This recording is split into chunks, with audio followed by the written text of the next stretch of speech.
Hey, Dr. Shook here. In this video, I want to talk about something that I have a lot of questions about. And when I talk to most of my patients, they're all just about surprised because they've never heard this before. This is a great topic for me to make a video on. And this is it. The symptoms of low stomach acid, okay, and high stomach acid are exactly the same, okay?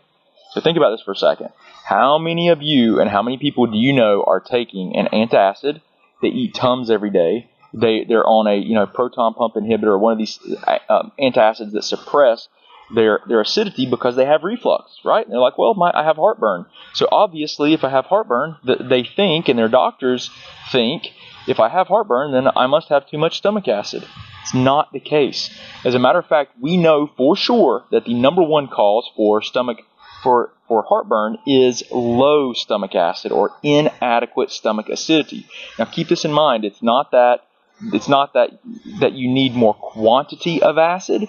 It's actually that the acidity it's still acidic, but it's just not acidic enough. So what ends up happening is that when you consume foods, they sit in your stomach, and rather than breaking down and digesting, because it's not acidic enough, it'll sit there and putrefy, and you'll regurgitate the food up into your esophagus, and even though it's lower in acidity, it still burns. So it still burns. So what do? Of course, you chew Tums, or you take an antacid or something that will coat your throat and that will neutralize the acid. But what happens with that? You further lower the stomach acidity. So you have to keep in mind, when you increase the stomach acidity, as long as you don't have an ulcer, what you'll end up having is it will actually increase the stomach acid in the stomach, and it will tighten the sphincter, so the muscular sphincter at the top of the stomach, so you don't regurgitate as easy, right? So it will close off the sphincter. And so that's with increased stomach acidity. Then you digest and break down the food better. It concentrates, the acid concentrates at the bottom of the stomach, and what it does is when that acidity gets high enough, the sphincter at the bottom of the stomach opens. It lets the bolus of food, or the food that you've chewed up that's in the stomach, into the small intestine. When it gets into the small intestine, that acidity, because now it's higher, it's adequate, it's where it should be, that acidity triggers your gallbladder, if you have one, and your pancreas to squirt and release enzymes into that food so that you can now break it down, digest it, and absorb it optimally. Do you know how many people have IBS and all kinds of issues because they have low stomach acid? Millions. Okay, so all kinds of digestive issues start with stomach acidity, and as a country, we are doing the wrong things to help with this. And it's a major issue. I mean, you have to ask the question too, why is the stomach acidity low?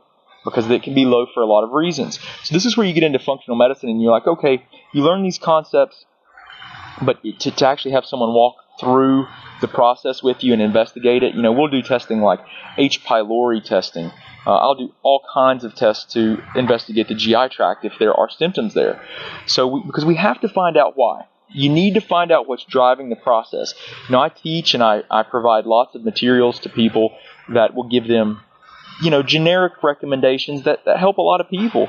But we are seeing, and I'm seeing in practice, so many people these days that they're not getting better on these recommendations. So we have to really dig, and we have to do very advanced testing with these people to figure out what's driving the process. Without the right tests, you can't help a lot of these people. And there are more and more people that you really have to dig and do very in-depth testing, and it requires a lot of time and investigation. But you know what? It's what has to be done if we want to get our health back. So Dr. Shook just wanted to again, teach you something to empower you to take your health back.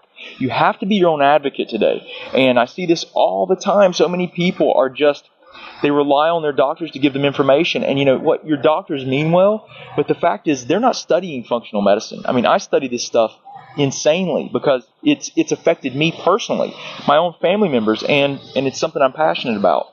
So if you're not studying functional medicine, they don't know how to help you, right? They don't even know about the science of functional medicine.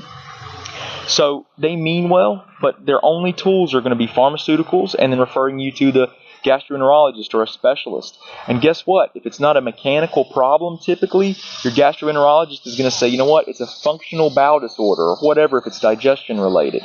Or they're going to give you an antacid.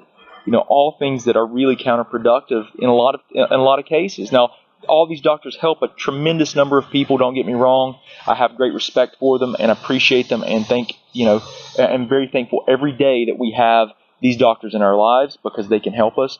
But you've got to understand that when we're looking at the causes of a lot of these problems, the science today is telling us is giving us different information, and we can see it. I mean, there's basically, you can't medicate a lot of these problems. You can't medicate. These are dietary, these are lifestyle, these are autoimmune, and you have to approach them differently.